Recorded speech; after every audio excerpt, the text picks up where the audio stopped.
पापा एक मिनिट अजून जागा वाटपाचा तेढा सुटलेला नाही. तुम्ही आज इथं फॉर्म भरायला आलाय, काय सांगाल तुम्ही नेमकं? आता माझ्या बहिणीचा फॉर्म भरायला आलोय. पण नेमकं तुम्ही तुम्ही मुलाखत दिली होती, भाजपकडे तिकिटाची मागणी केली होती, अजून भाजपचा निर्णय झालेला नाही. मागणी आम्ही केलेली आहे.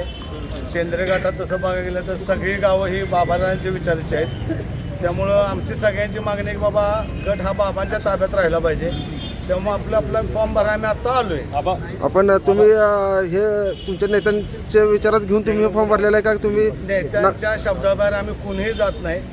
नेते जे आदेश देतील त्याप्रमाणे आम्ही वागतो.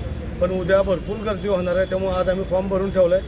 शेवटी काय निर्णय घेतील ते महाराज साहेब घेतील, त्या आदेशाचे आम्ही सगळे कार्यकर्ते पालन करणार आहोत. हे आता किरकोळ फक्त मेनमेनच आलो आहे.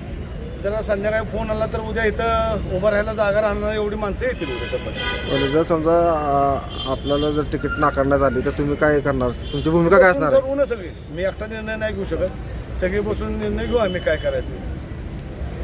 चला.